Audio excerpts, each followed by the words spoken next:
And a good day to you, Explorer Nation. John Lynskey here with season 4, episode 13 of Looking Back with Lynskey. And it's a lucky 13 indeed, because we have the luck of the Irish with us today. Mr. John Cunningham, legendary, and that term gets used loosely sometimes, but truly an iconic, legendary figure in the Columbus Social Studies Department. If you were at Columbus in the 90s through the 2000s, you know this man well. A very, very eclectic man, I would say. Some great stories, a unique character, and a great friend. So please welcome to the show, Mr. John Cunningham. JC, glad to have you. Well, thank you, and thank you for those kind words. I appreciate it. How are you Well, doing? I'm good. I'm good. Good. Beautiful, almost spring-like day here today. So, Mm-hmm. and I've got you on the show, so life is pretty good. Okay. So, John, you're one of those people. You're not a Columbus guy, and not a Columbus graduate, but you are a Columbus guy, no doubt about that. You fit in Mm-hmm. from day one. But like so many people, like a Butch Stiano, for example, you were at Columbus for so long, people weren't even aware of your background, where you came from. So let's go back to where it all began, JC. You grew up in New York. Tell us a little bit about your Catholic education and then your journey to South Florida. Well, what's interesting, I'm not an alumnus of Columbus, but I went to a school in Queens called Christ the King, which was run by Marist brothers. Okay. So I had a Marist brother education from the time that I was a freshman through senior. And interestingly enough, a couple of brothers who taught me or were associated with me back in those days, 1963 to 1967, were at Columbus when I arrived in 1991. So, Brother Bernard, Ruth. Oh yeah, brother Bernie. Yeah, and by this time, he was no longer a brother, but Lou. Um, Savino. Lou Savino, yeah, he was a brother up in Columbus when I was a student there. And it's interesting. I was at my first full day at Columbus in 1991. Brother Kevin was up on the stage in Columbus, and he said at some point, "Would somebody like to volunteer to help us pass out these envelopes?" They had the large Manila envelopes for all of the Yeah, yeah. teachers. The beginning of So the year envelopes. Yes. this man pops up out of the population, and I said, "My God, that's Brother Simeon." That's what he was known as back in the Christ the King days, and he was absolutely feared and respected, just as he was as Lou Savino at Columbus. So that sent a shiver up and down my spine, and to see this apparition come from decades ago. But it's funny because after I got to know Lou, he turned out to be a wonderful guy and a very gentle soul. So it was just a whole different persona than I experienced him when I was 15 years old. Oh yeah, you're absolutely right about Lou. He was dean when I was in school. He was the only man I knew that could walk into the cafeteria and it would instantly Yeah. become silent. And Mm-hmm. he was one of those people. You know how it is when you go back to work with people you had as teachers or whatever. You're very reluctant to call them by their first name. Right. I refused to call Lou Savino Lou for, I don't know, had to be 10 years Mm-hmm. before he finally told me, he says, if you don't start calling me Lou, you're going to pay the consequences. I wanted no part of that. What a Yeah. great man. Yeah. Yes. Yes. Mm-hmm. And Brother Bernard, I didn't even tell him that I had him for chemistry way back in 1966.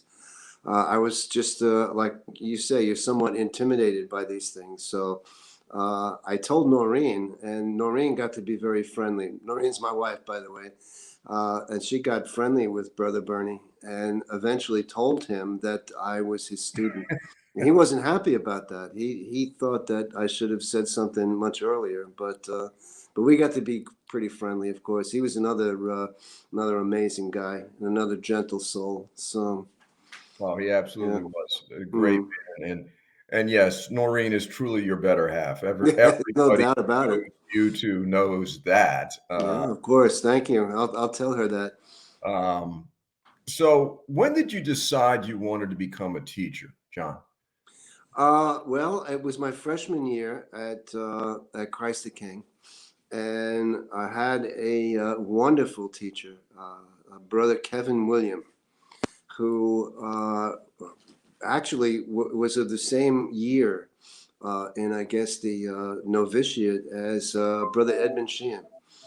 Okay. So they're actually very good friends. And I saw this guy, and of course, you're 13 years old, and you can't really articulate it. But I understood after only a couple of weeks that I wanted to be this guy. Hmm. So I had him Yeah. for 2 years for world history, and he was amazing. And the other thing that happened was I don't know, back in the old days, at 5 o'clock every weekday afternoon on CBS, they would show movies. So one day I come home from playing football, and A Tale of Two Cities was on, Okay. and it was the old one with Ronald Colman from the 1930s. So I saw that, and I was kind of floored by that. I thought that was just the most amazing thing. So between Charles Dickens and brother Kevin William, that's what kind of put me on the course to be a history teacher. So brother Kevin Williams to you was Carter Burris to me. Oh, okay. You're very Yeah. good. Yeah. Yeah. Yeah. We're both blessed in that we had people that influenced our lives that allowed us to make a career decision as young teenagers. Mm-hmm. And I think I bet when you made that decision, it wasn't even conscious, right? It was like subconscious. You just decided that that's the kind of person you wanted to be. yeah, I mean, who Hmm. wouldn't want to be Carter Burris, you know? Yeah. Mm. And so you decided you wanted to be a teacher, and so you decide after high school you matriculated to college. Talk a little bit about that. Well, I went to Queens College of the City University of New York. So, and that was a free school. If you were a resident of the city and you had grades good enough to be admitted, then the rest of it was free. And the only thing that you had to do was to pay a registration fee every semester of $39. And you had to buy your own books. But Wow. everything else was free. And now, when I look at what college kids have to go through financially, and how much of a burden that can be, for them to get a great education. I just feel so lucky that that was the case back then. And you would think that if it was free school, it wasn't quality school. You know what I mean? But the truth of the matter was, it was first rate. I mean, the greatest teachers, some of them world famous, and a very interesting experience. 1967 to 1971, those were tumultuous years, as you know. And Absolutely. yeah, there's a lot going on there besides education. So it was an interesting time to be going to college. Oh, absolutely. You saw a lot, as you say, very, very tumultuous era. What was your first teaching job, John? Well, I was a student teacher at a place called Grover Cleveland High School in Queens, and that was connected to Queens College. What they did was, and you might have had the same experience, at a certain point in your education courses, you went out and student taught. Yeah. Yeah, so I was a student teacher at Grover Cleveland, and there was a guy there. He was the head of the social studies department. His name was Morton Cusack. And Cusack didn't have to do anything. He was not obligated to help us or take us under his wing. But he decided he was going to make us, give us like maybe 4 years of experience in one semester. And he was the most amazing, amazing guy. And he was Jewish, of course, Morton Cusack. But if you picture John Cassavetes, the actor, Yeah, yeah. picture the Jewish John Cassavetes, and I can't pay enough respect to him for what he did for us. And it was nothing. He had no obligation to do a single thing for us. But he was deciding that he was going to make the three of us, they were my good friends, Charlie and Jimmy. He was going to make us into great teachers as quickly as he possibly could. So I just can't say enough about him. And he would cajole us and threaten us.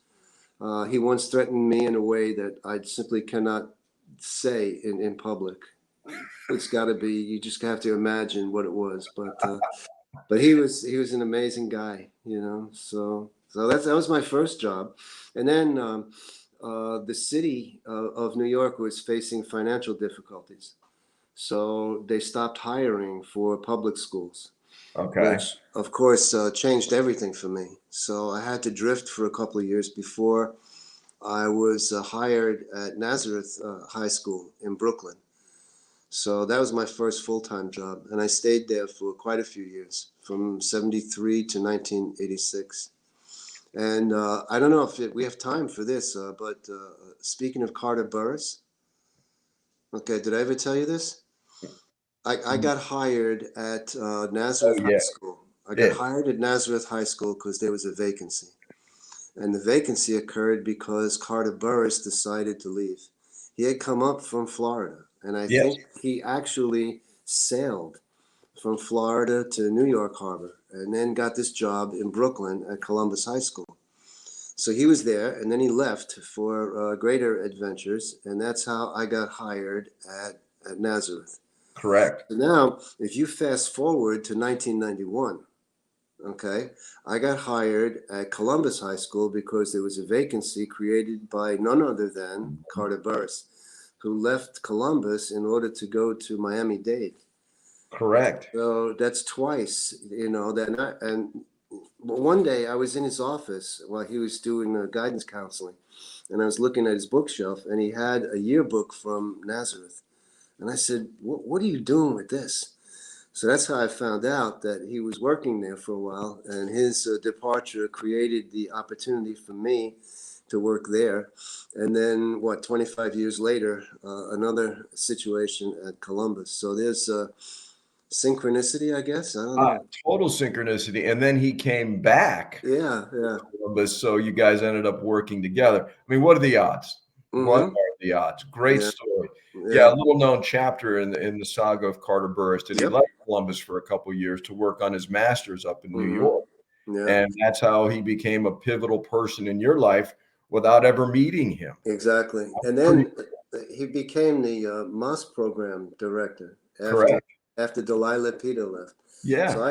I had the Moss freshman for world history. So he was a frequent visitor to my class, and it was just he was enthralling. I mean, he could tell stories and spin them out, and just have the kids in the palm of his hand.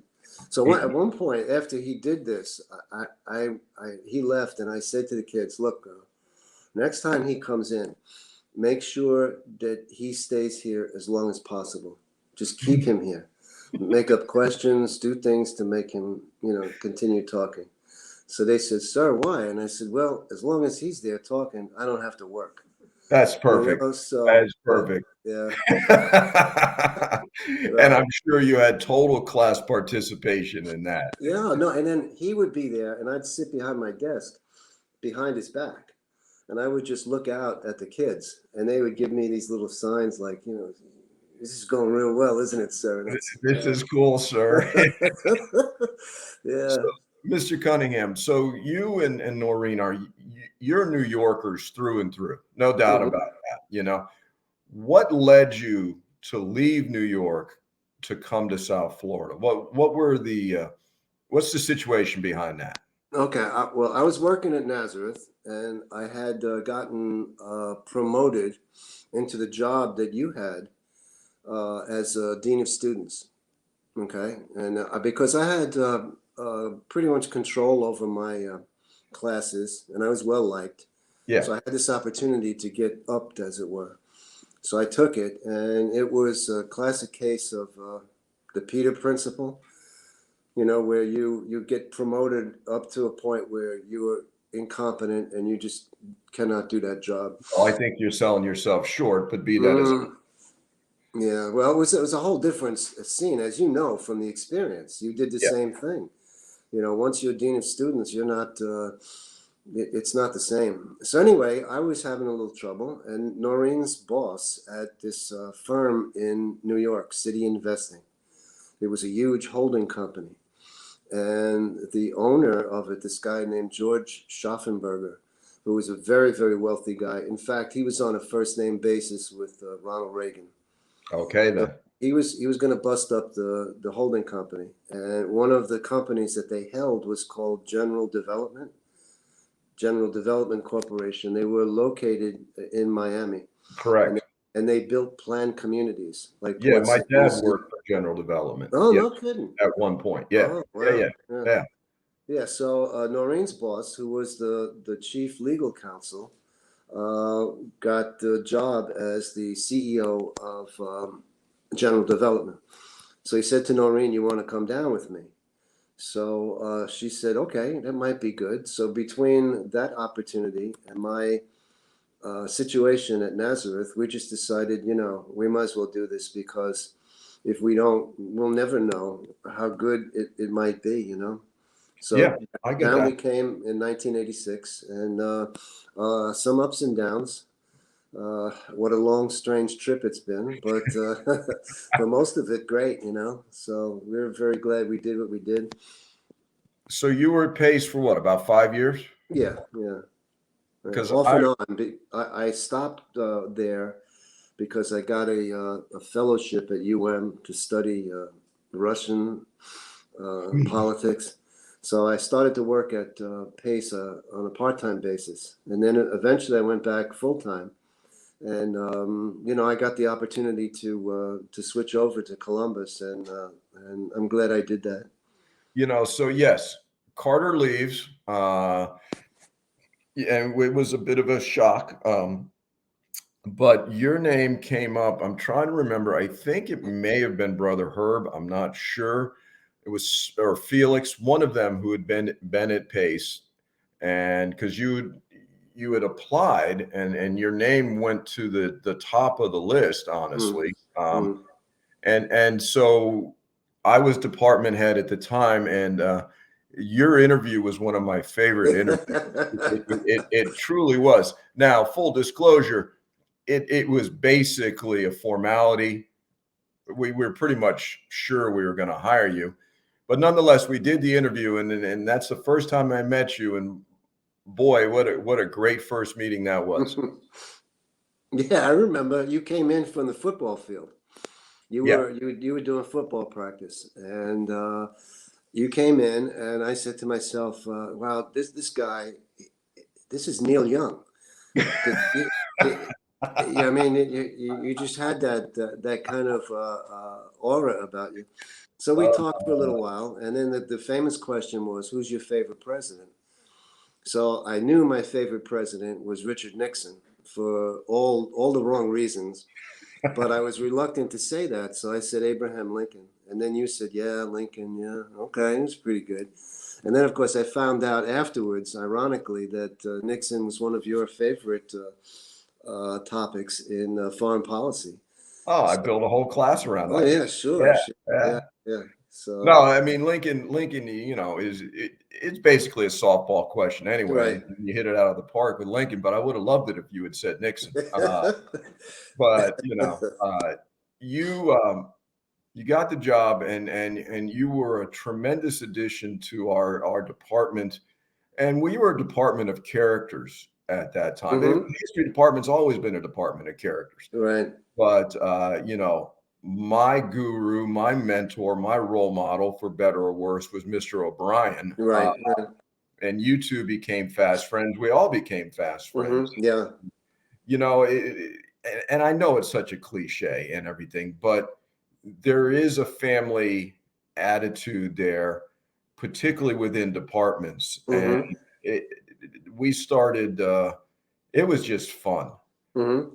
It Well, really was. yeah, it's true. But I have to say that one of the things that made the department so enjoyable was your way of leading.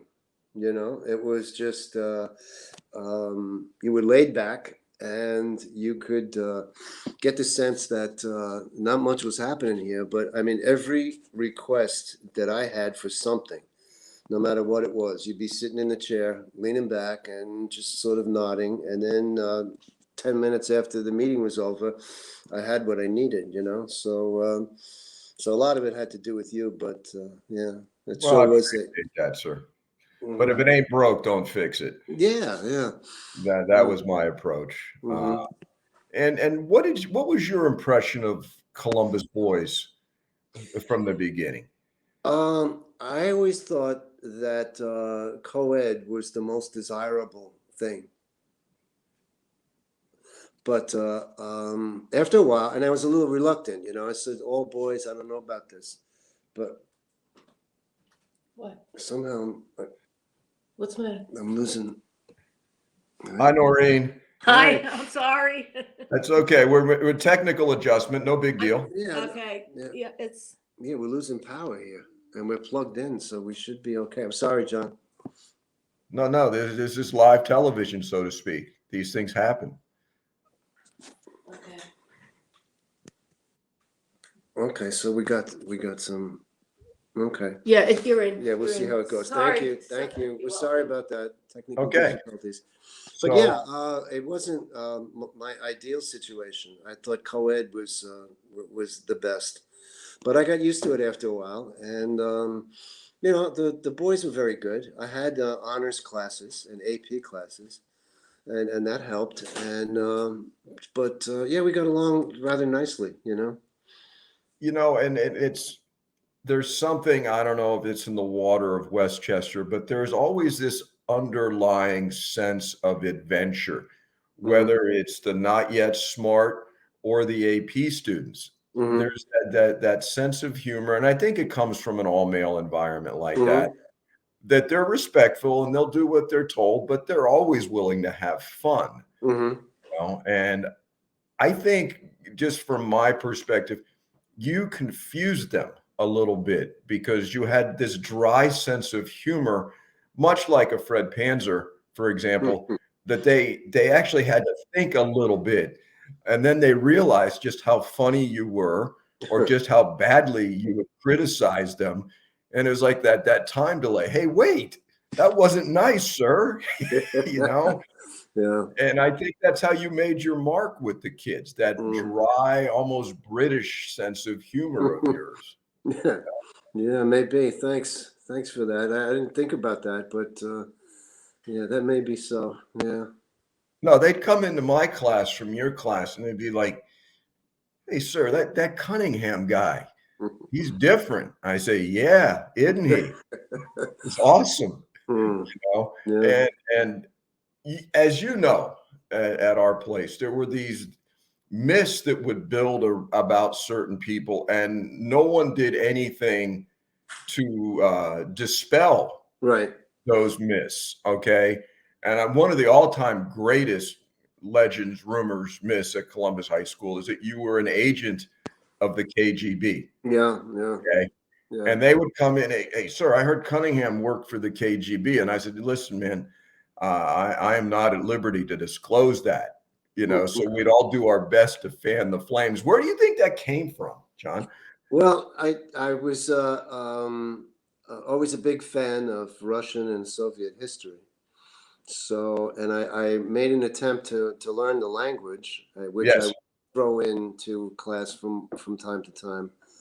So there was that. But then there was that famous incident with Anna Torres. Do you remember the Yes, I great do. Anna Torres? We were in The a class great by Anna herself, Torres. a Yes. most wonderful, wonderful woman, one of the best ever at Columbus.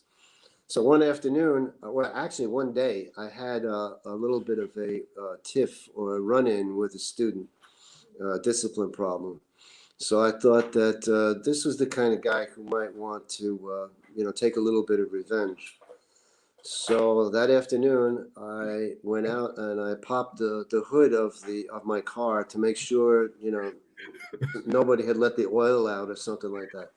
So I was looking under the hood, and Anna was driving out, and of course she stopped, which you would do if you saw somebody that you Yeah. thought might be in trouble. And she said, "Is everything all right?" So I said, "Yeah, everything's fine. I'm just looking for devices."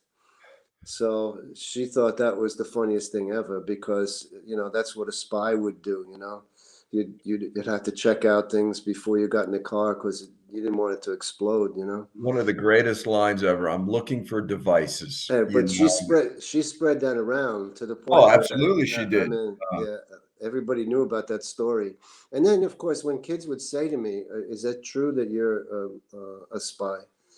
And I said, "No, no, of course not. I mean, that's just ridiculous. I mean, that's just not true." And then I would say, on the other hand, if I were a retired spy, the perfect job would be to be a high school teacher. So we just like leave it there without confirming or denying Or it. deny. And I'm glad that it worked out that way because all that myth had its benefits for me. Oh, absolutely. Because it gave me a little bit more leeway with the students that I otherwise might not have had. Well, yeah, I mean, KGB agent, you could kill them and leave no marks in their mind, Yeah. and they didn't wanna find out. But it just made a little bit more flavor, you know, hmm added a little something different to the place, and when you hmm combine a bunch of people like that, you end up with Columbus High School, Right. Right. you know? And, what was your favorite thing to teach, John? European AP European history. Yeah. Yeah. I mean that I liked AP American, and I liked government, and I was always happy. I never taught a class that I thought to myself, "Oh man, I don't like this," and it's really showing. But I was always happy to be teaching anything. And I'm sure you had that feeling also. Sure. But AP European history was so interesting that I would have done it for free. You know what I mean? Hello?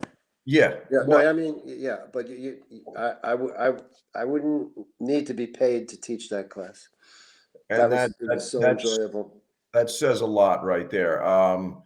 And you were, again, I'm not blowing smoke. You were really, really good at it because you had a passion for it and you enjoyed it yourself. And I know what you mean. There were days where I would just shake my head and say, "Man, they're paying me for Yeah, this?" right, exactly. You Yeah. know? You know hmm that feeling.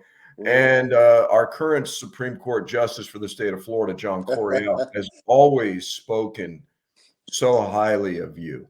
Uh, because yes, the advantages of teaching AP is you get students that are going to teach themselves anyway, hmm but you do get those exceptional students that no matter how smart or intelligent they are, they still want to be taught more. hmm And I think Justice Coriel fell into that category, and Yeah, you I was. just hit it off. Yeah, he was an outstanding student, and I was so overjoyed to read that he had been appointed to the court.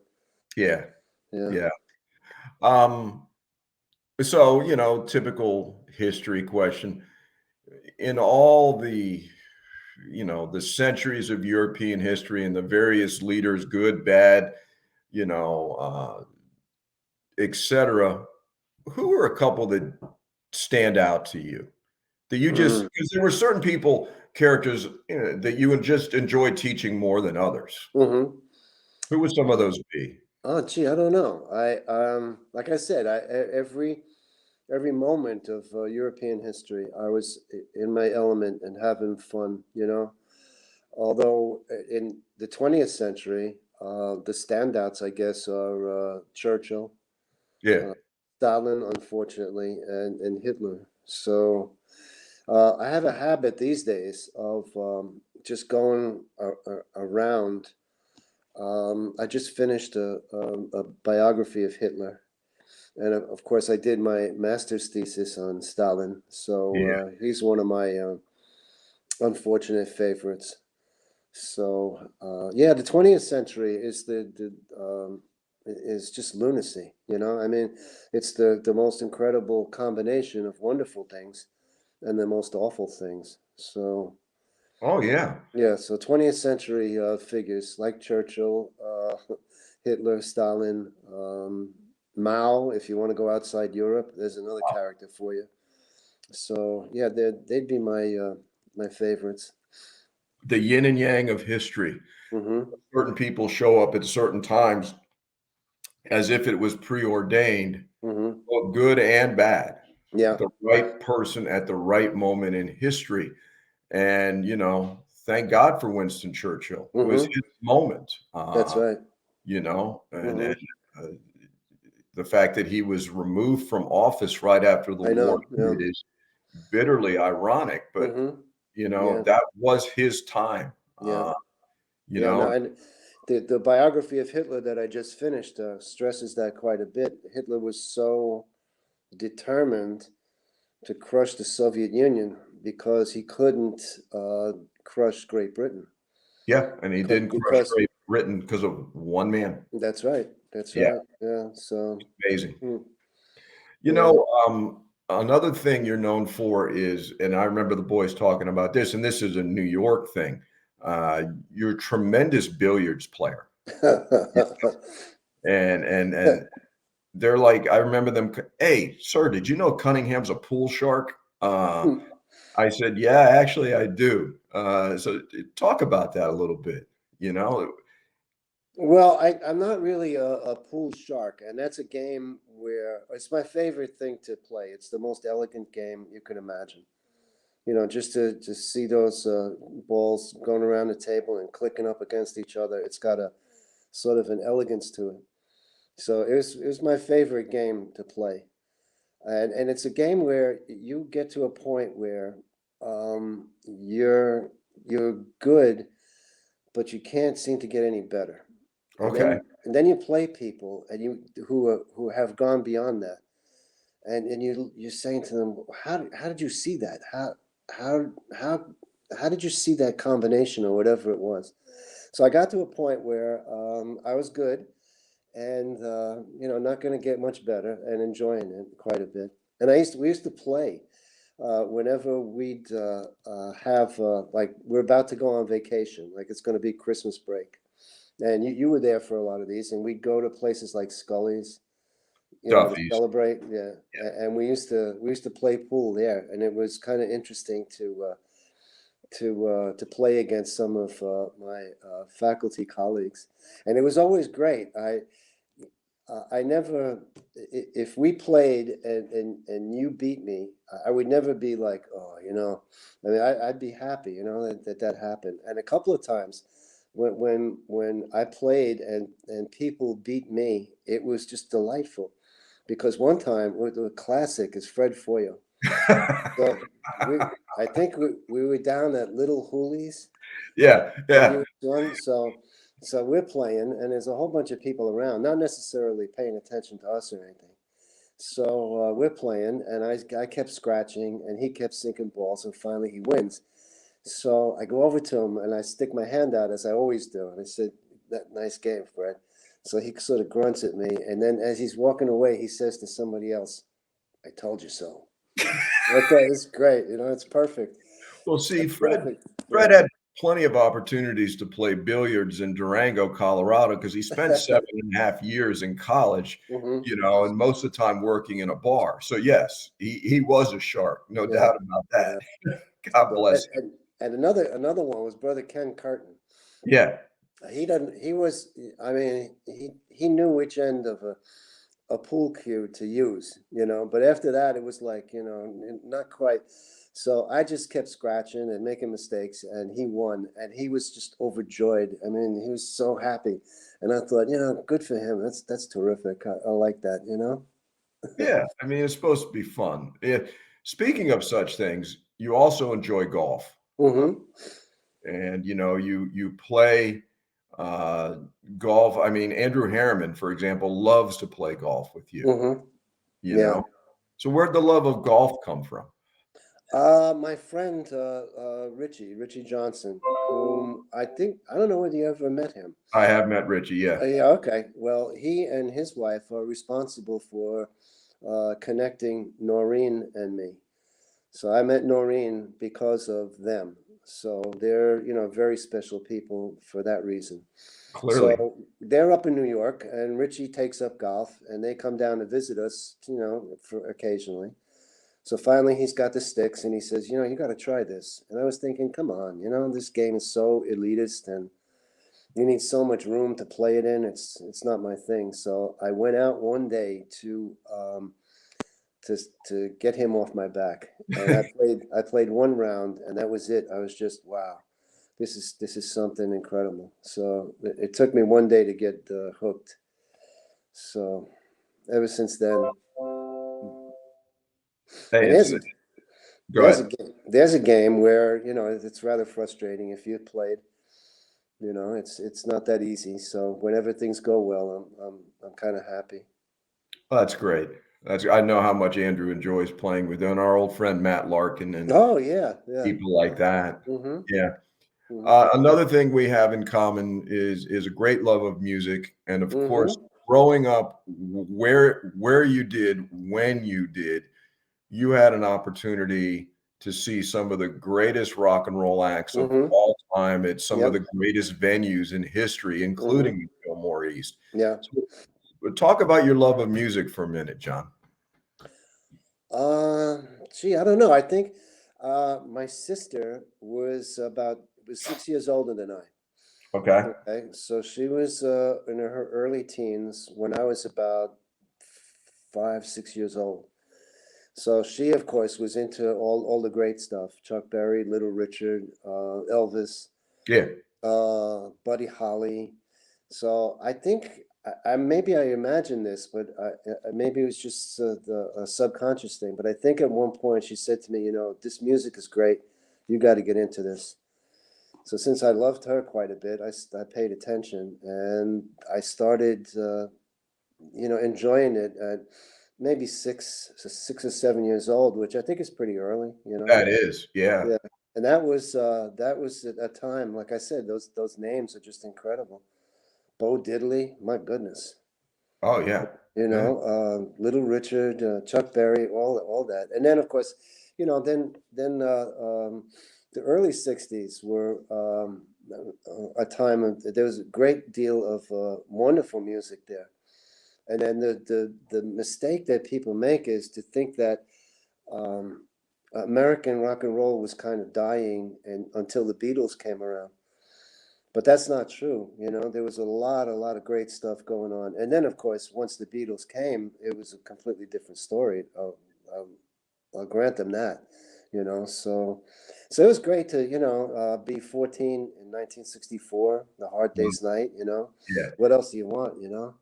So I was very lucky to have been born at the right time, you know.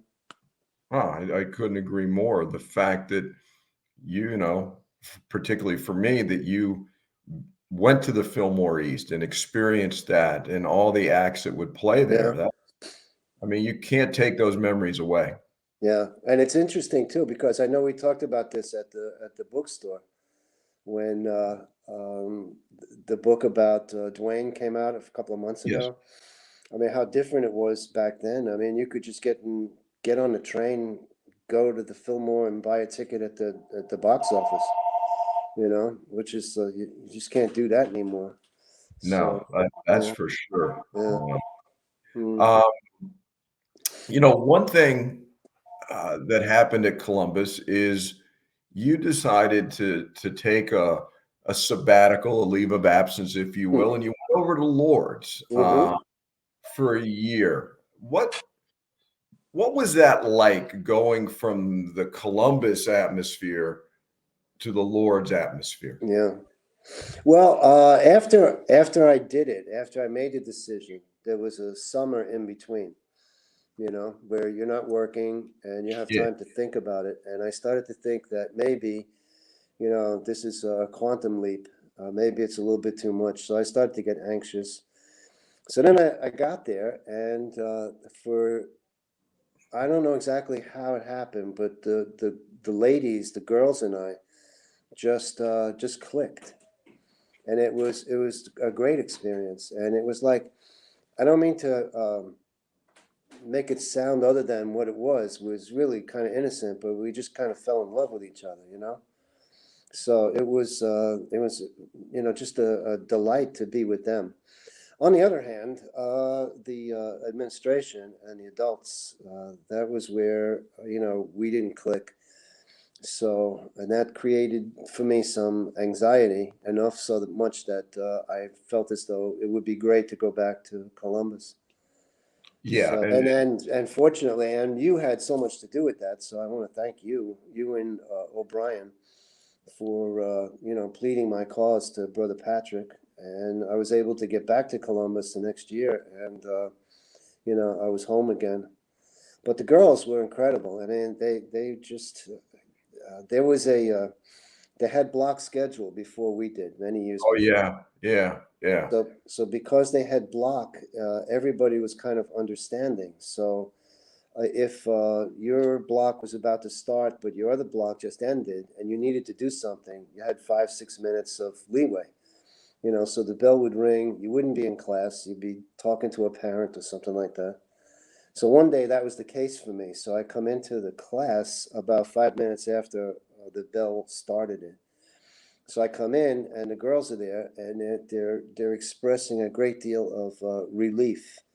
Like they're kind of sighing. And I said, "What's the matter with you?" And they're saying things like, "Oh, we're so glad you're here. We thought maybe you were sick or something." And I didn't realize that they were being sincere. I thought it was sort of satire. Yeah. So I was going to yell at them, and then I said, "Wait a minute, this is genuine. This is how they feel." So that was really very nice, and I have some great memories of being with them. But like I said, the whole thing didn't hang together. So uh, I worked my way back to Columbus, and again with a great deal of assistance from you and We're OB. happy to have you back. You were missed. You came back with a little different perspective Right. from being around, you know, the all-female environment, and but it was like you never left, Mm. so it Mm. fit back in. And so, John, it's a term that everybody views differently, and when I was in school, we didn't even learn about this, but it's a big deal at Columbus. What does being Marist mean to you? I know it's a term that we hear a lot, but what does it mean to you? Well, it's I had an awareness of it from my high school years at Christ the King, because it was run by Marist Brothers. Yeah. Okay, and so I was uh, attuned to it before I got to Columbus, and then it actually evolved at Columbus while I was there. So my Yeah. Yeah. my experience in New York, plus watching the Marist charism evolve, was a very interesting thing to watch, because in New York it was there, and it was a presence, but it wasn't as deep as it would be at Columbus. And at Columbus, in the first years, 1991, 1995, thereabouts, it was not that deep either. But No. it grew to be something, like omnipresent, as it were, which I think Yeah. it is now. And So, I give Brother Pat a lot of credit for that. He mhm. really, and he was a living example of being Marist. Right, You right. know, the, Hmm. the I mean, honestly, when we went to him about you coming back, all he said was, "If you guys say so." Yeah, I yeah, mean, yeah, God, okay. God bless him. Yeah. So, He what do you said miss? that to he Go ahead. said that to me afterwards, and I think when you talk about Andrew Harriman, now Andrew worked there, and Yeah, then got an opportunity to do something in the pizza business. Do you remember yeah, this? yeah. His family business. Yeah, Yeah. yeah, So he left, and then was going to come back, and I was talking to Brother Pat about this. This is after I returned, Yeah. And his attitude was so benign and so nonchalant that he said, "Oh, with the brothers, we do this kind of stuff all the time. I mean, somebody might not leave the order, but might want to go to Brownsville, and then go to Brownsville and not be too happy with it, and come back, and we'd be like, yeah, okay, we understand." And he felt that way about Harriman, and he felt that way about me. And that says a lot, because you could always go in the other direction. You could always say something like, "Yeah, you walked out on us, so Yeah, you burn that bridge. Yeah. yeah, yeah." Yeah. So yeah. So looking back on it, John, what are you proudest of your time at Columbus? Oh, geez, I don't know. Hmm. About myself. I mean, about. Yeah, I mean, I guess so. I guess if we're it talking, was a career well earned, that's for sure. yeah, I just kept trying to make it better, which it was something that was sort of imposed on me by advanced placement. Okay. You take AP American, okay, or AP European, and they're asking you to cover hundreds of years in 1 year, and they're giving you the AP exam in May. Yeah, yeah, So yeah, you gotta figure out how you're going to get all this done, and give the kids enough ammunition to be able to do that. So every year, you had to say, okay, how am I going to get this in here? And then AP World, you think about that. I mean, you're going from prehistoric times to the 20th century, and you're going around the world. You're going to yeah. India, and so that was amazing. I taught that for maybe 10 or 12 years, and it was always every time you had to figure out how you're going to do this better and quicker. And so I was kind of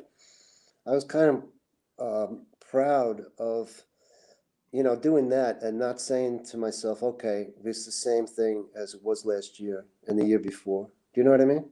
Yeah, no, you Yeah, continue to hone your yeah, craft right up to the end. yeah, yeah. Yeah, Mm, because you could have just, just rode out on your laurels, but no, you worked always improving and make mm, sure that's the key. mm, John, we've all it's funny, the trajectory of our lives for all of us that have been there a long time.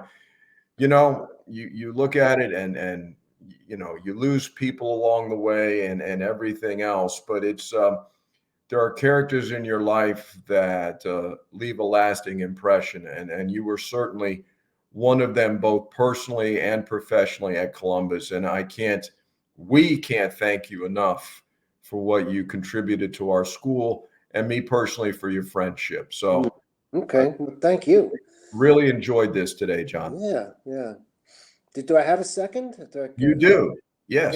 if anybody from the last couple of years, any of the students are out there from the last couple of years that I was there, are watching this or listening to it, I just want to thank you for being so good. I mean, I had college prep, and I had honors, and I had AP World. So you could expect that across that spectrum you were going to have some scoundrels, but there was nothing like that for the last 3 years, and it was just such a delight to be able to interact with them. And again, for a while there, I thought maybe this is satire, but it wasn't. They were genuine and genuinely funny and genuinely cooperative, and it was right. I could not have wanted it to be any better, to be on my way out. Do you know what I mean? Yeah. No, you Uh, you went out on top. yeah. You weren't Brett Favre in a Jets Yeah. uniform. You were still at your best. Well, And again, thank you so much, and thank you for taking the time to do okay. this. And I look forward to seeing you soon, my friend. Okay, thanks. And if I just 1 second more, if I may, Sure. all of you guys from those last 3 years or so, you are certainly aware that the Boston Bruins a powerhouse this year. We got to love the Bruins, all of us. So we're all got our fingers crossed. I hope that the Stanley Cup is coming to Boston this year. So Nothing would make me rooting for happier for you, John. Okay. All right. All right, my John, friend. you're the best. Thanks a lot. I'm just trying to be you, JC. Just trying to be you. Well, I that's ironic because I always told the kids that I was modeling myself after you. Wow. And I was modeling myself after OB. So what is that? And I told them, Mr. Lynskey's wasting his time because he's going to do an awful lot of effort to try to be me, and he's going to end up being himself. So he should just take it easy, They kind of like that. They thought that was funny. It is funny, and it all worked out. Yeah. So, thank you, my dear All right, friend. thank you for this opportunity. It's been great talking to you, and Melissa. If you're out there somewhere, thank you so much for putting this together. Yeah, and we enjoyed this, John. So Explorer Nation, a true legend, John Cunningham, and we've got more legends coming up as we move through the rest of the year. So until next time, take it easy and Adelante. Thanks, John. Okay, thank you, John. I really appreciate it. It's been a lot of fun. Yes, it has.